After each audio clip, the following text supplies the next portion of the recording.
Olá, a TV Jornal da Cidade Online conversa hoje com o Procurador Federal e Professor de Direito Previdenciário, Fernando Maciel, sobre o auxílio emergencial de R$ 600 que o governo está propondo. Muito obrigada, Fernando, por sua participação.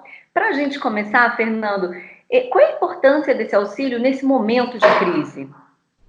A importância é procurar minimizar os efeitos que essa pandemia está acarretando na economia e, mais diretamente, no sustento das famílias. Como nós temos aí medidas de isolamento social, de quarentena, impedindo as pessoas de sair de casa, impedindo os empresários de abrirem os seus estabelecimentos, isso tem acarretado uma recessão muito grande. Então, o objetivo do governo com essa medida emergencial é injetar dinheiro na economia, fazer com que essas pessoas, principalmente aquelas que não têm um vínculo de emprego formal, que não tenham uma renda garantida, que elas possam ter um valor mensal, pelo menos para se manter nesse período aí de isolamento social.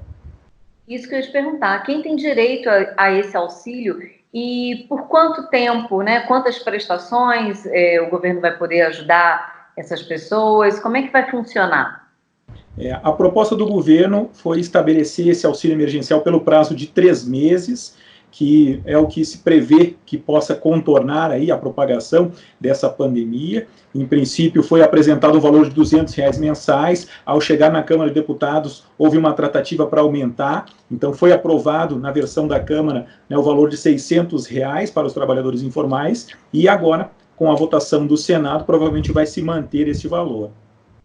Certo. E quem tem direito a esse auxílio? Quais são as pessoas que têm direito?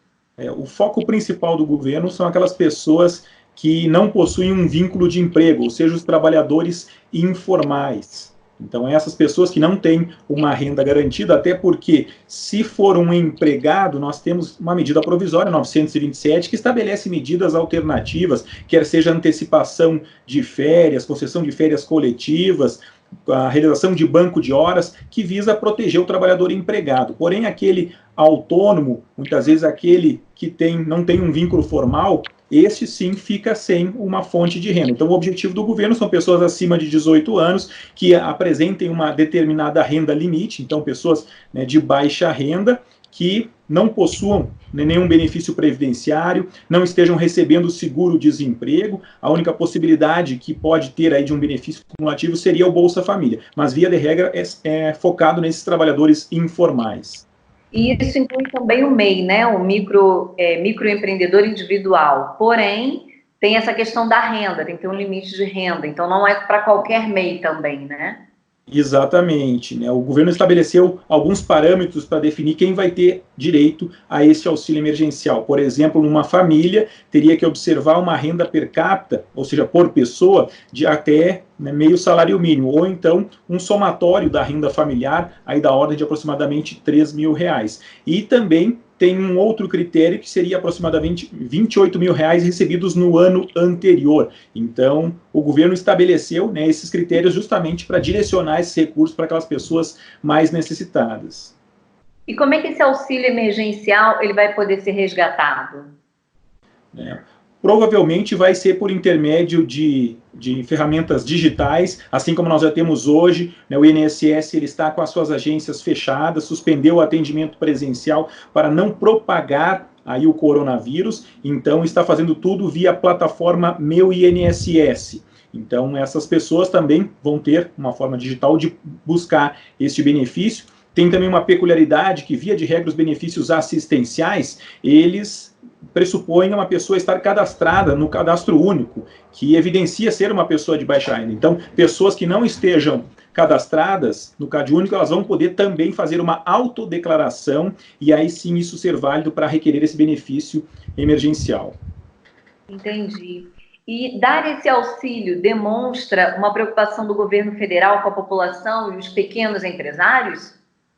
Com certeza, porque nós temos que manter, né, a economia aquecida, porque do contrário, se paralisar completamente, né, o comércio, se paralisar a indústria, o que vai acontecer? Nós vamos ter em breve um volume muito grande de demissões. Então nós estamos numa situação muito delicada, essa pandemia ela acarreta, né, efeitos econômicos e sociais muito graves, por isso da importância de estabelecer uma forma de injetar renda agora na economia. Eu ouvi também que o governo planeja viabilizar o saque do Fundo de Garantia. Nós sabemos que a Lei 8.036, que é a lei que disciplina o FGTS, ela prevê uma hipótese em que é possível o saque nos casos aí de calamidade pública. Estamos aí com um decreto publicado estabelecendo o estado de calamidade pública no nosso país. Então também se pensa em permitir o saque de uma parcela do Fundo de Garantia para que as pessoas possam se manter nesse período de isolamento social. Isso é bem interessante. E aí esse resgate do FGTS já seria já para todas as pessoas ou também só para essas pessoas que estão em situações, como você tinha falado, né? Os informais, no caso, né? Os trabalhadores informais. Nesse caso, o trabalhador informal, via de regra, ele não possui FGTS, por ele não ter um vínculo de emprego, então muitas vezes ele não tem nenhum valor depositado na sua conta do FGTS. E essa medida seria mais para os trabalhadores empregados, né, que possuem depósitos na Caixa Federal a título de fundo de garantia, e aí o governo vai estabelecer um limite que cada um poderia sacar para ser um reforço na renda familiar nesse período aí de isolamento social. Sim, é verdade, muito bem lembrado. Mais alguma outra medida que o governo está estudando tomar nesse sentido? Você saberia dizer?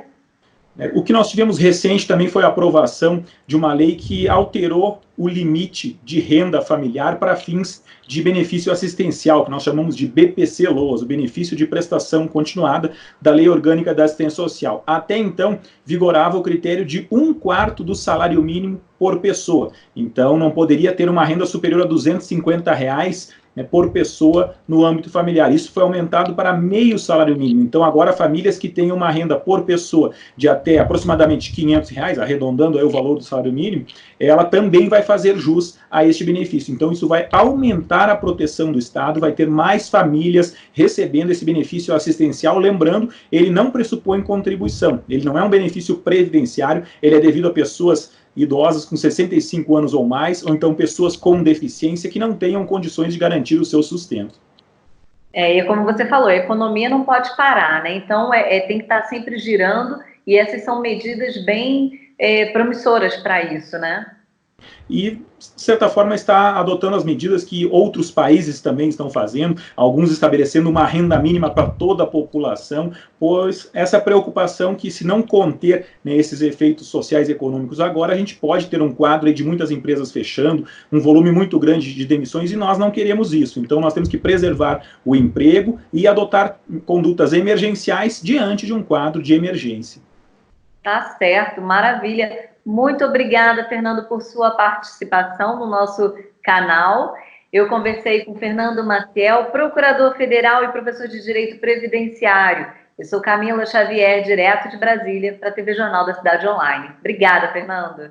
Eu que agradeço.